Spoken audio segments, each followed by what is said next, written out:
So let's talk about enrolment then. And the first thing to bear in mind, now that you've finally made it into a conversation with this new person from LinkedIn, is that they may not know much at all about coaching.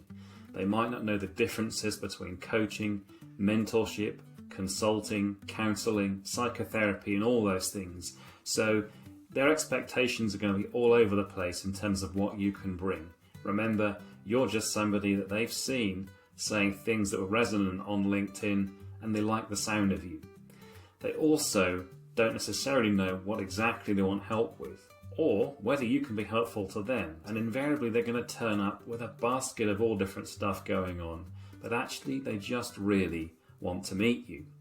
And in doing that, they're trying to establish if you are somebody who could potentially help them. They don't know whether you're the right person at this point. So there's a lot of unknowns, a lot of expectations that aren't very clear, and it might feel quite awkward for them to start with. Also, they will be put off by any excessively coachy language that we coaches love to use, like unblocking and manifesting, and anything that you heard too much in your coaching, training and tuition. Steer well clear of that in any conversations you have with people who haven't really been exposed to that environment. Keep your language simple and clear, and above all, tune in with where they're at in terms of what they understand of coaching and what they think they might need some help with. They will also be put off by any hesitation or lack of clarity in the process. So, look, traditionally, coaching can be seen as a very non-directive, open-ended, spacious thing. But in this context, when discussing it with somebody new who may want some help, they need some direction and some guidance about what it is you can do, what the possibilities are, and how it might actually help them. So if you're unclear about any of those things, it's really difficult for them to make a connection with you. Just as it would be for you if you were trying to acquaint yourself with a service provider and thinking of buying from them. If there's any hesitation or lack of clarity, it's really off-putting. And finally, if you're needy of clients and really show that in the coaching conversation, people don't like that at all. They will run a mile if you are obviously needing a client or pushing too hard. So keep things open, keep them spacious, but be clear and consistent, and guide the person through the conversation in plain English. To make sure my enrolment calls end successfully, I've perfected 5 things which I call my golden 5 that I have to have in my enrolment calls. So let me talk to you about those and then walk you through each one individually so that you can see how it works and why it's important. So the 5 things you've got to have are their story, what brings you together, and what they know about coaching, as we just discussed, what they want to walk away with after being coached, so what they actually get for their investment of time and money, a short experience of coaching, only if they're up for it of course, but offering them a chance to be coached by you to see what it feels like in that moment, a clear explanation of your process, including your own assessment of their fit with you, so whether you think you can work with them, and finally a really clear path to the logistics and the next steps.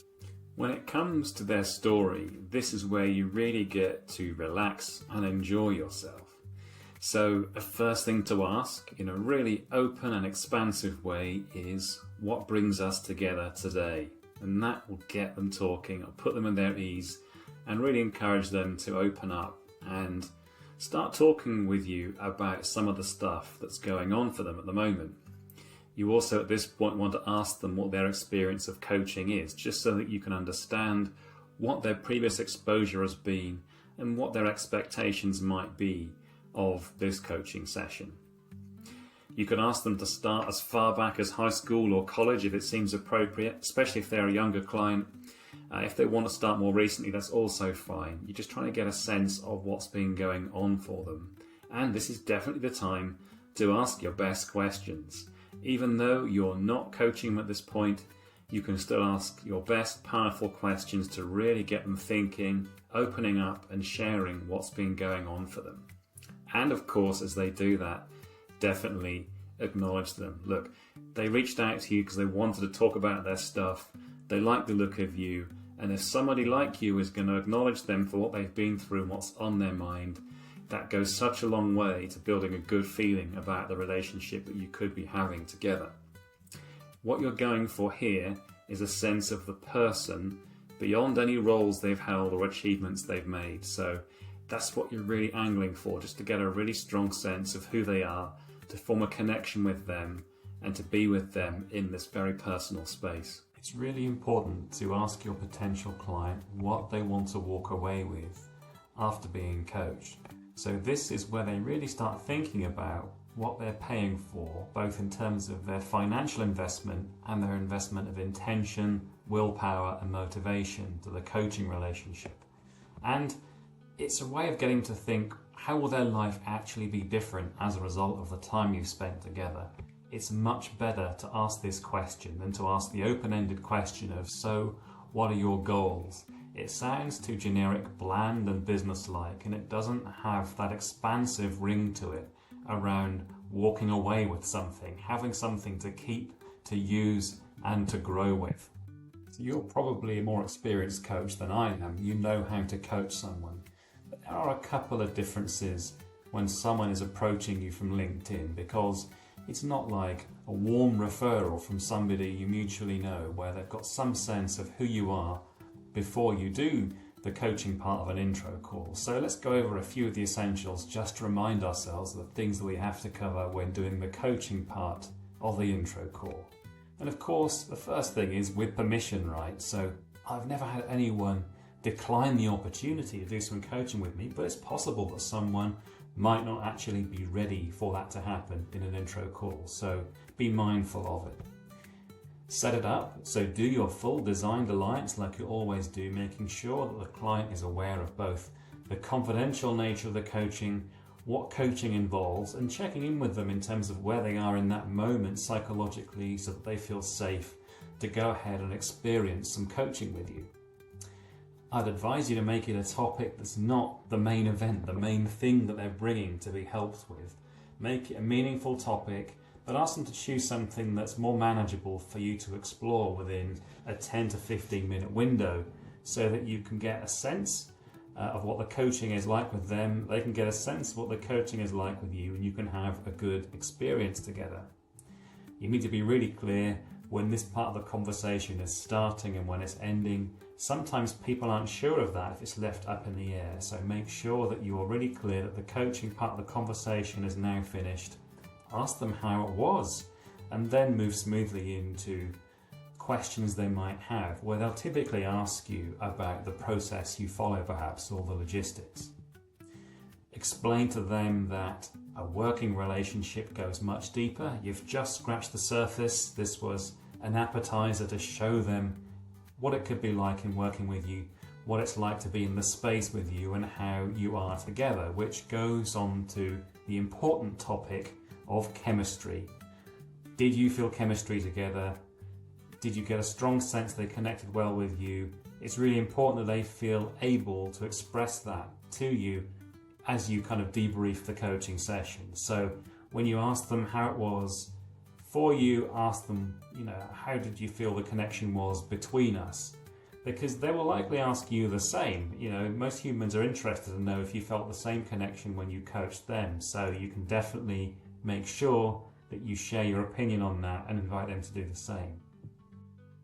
After the client has told their story and had an experience of some coaching with you, they're definitely going to want to know what your process is if they've had a good experience with you. So be really, really clear about that process, break it into the stages that you follow, and most importantly, have a super clear methodology that you follow when working with clients.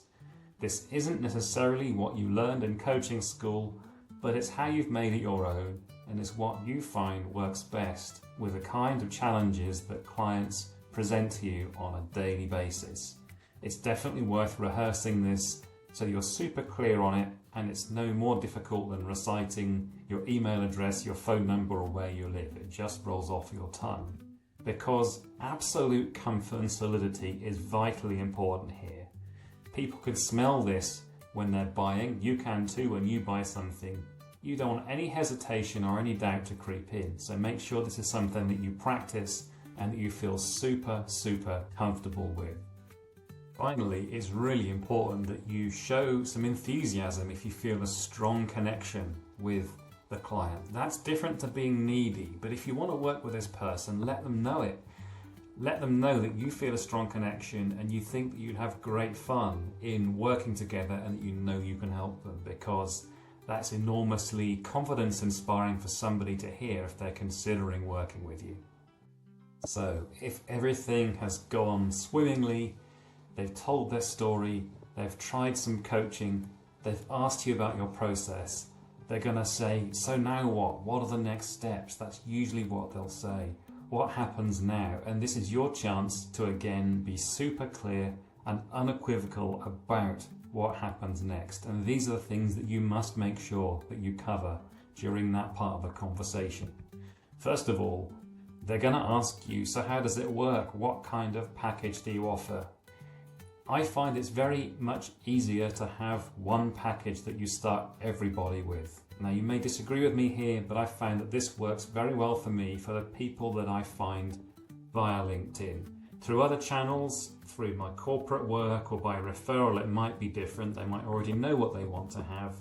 But for random people who get to know me via LinkedIn, I find that 3 months works best. And as you'll see in the example role-played enrolment call that I've got for you in a few moments, that's what I say.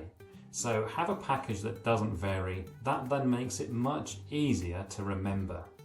Include in that how long the sessions are. Sometimes I forget to say that, but it's best if you can. Usually people will ask you, so how long are the sessions? Tell them the platform you prefer to use. Most people get quite attached to one. I tend to prefer Zoom. A lot of corporate people use Teams, which is horrible, especially if you don't use it very often, because Microsoft asks for all kinds of logins and stuff. Some people might want to do phone call or voice only, so they may have a preference. But if you're happiest in Zoom, for example, then say you tend to use Zoom. Let them know that. Talk to them about flexibility and cancellations if they ask that question. Be clear that you can work at certain times of the day within certain time zones, all that sort of stuff. And, well, something that I like to do is offer access to my clients between coaching sessions via WhatsApp. So it's a nice way of saying, look, you get to control how much contact you have with me. Effectively, it's all you can eat coaching is my favorite phrase, because that helps the client, the potential client, to see that they're getting an unlimited amount of value. In practice, people don't use it. They rarely message me. Okay, so it's counterintuitive. It's not something that is enormously burdensome to include. So throw that in there to give the client the chance to adjust the amount of access they have with you. Timing of sessions as well during the day. When are your working hours? Have some boundaries around that and be clear. If you don't like working evenings and weekends, say so at this point. People like to hear these kind of definitive statements when they're asking the questions about the logistics of an arrangement. I always send a questionnaire out. I think most coaches do. So describe that and what it's for. I use it as a basis for people to react to take a snapshot of where they are, and also to give us a good basis to get going within our coaching sessions for the topics to naturally fall out of. There should also be some kind of agreement between you. Everyone's got their own kind of coaching agreement. I make this sound like an important but not necessarily a deal-breaking part of the discussion. It's a one-pager and it's about the scope of coaching and our shared responsibilities within it. And of course, you want to go for a start date. It helps to talk about this. When would you like to start? Right, you might not be able to start straight away, so ask them when they'd like to start and see if you can accommodate it. And finally, the fees, right? Don't talk about the cost or the price. In fact, I don't even usually mention it at all. I say it's £2,000 plus VAT for the package I've just shared with you. How does that sound? That's a pretty soft way of closing out this logistics part of the conversation, and I leave a pause there. Always leave that pause and let them speak and see how they want to proceed from there. I will say that if someone digests all that information, says they need to mull it over, and thanks you for your time, they're probably not going to sign up with you, okay? When someone thanks you for your time, it tends to mean they feel guilty for having taken it. So there's a little clue there if you hear that phrase towards the end of your intake conversation. But pretty often people are very happy with the whole process, the sharing their story, the experience of coaching, the discussion around the process, and this logistical piece. So if you've built a good rapport and you've really connected with somebody, these things naturally flow and you will have your new client.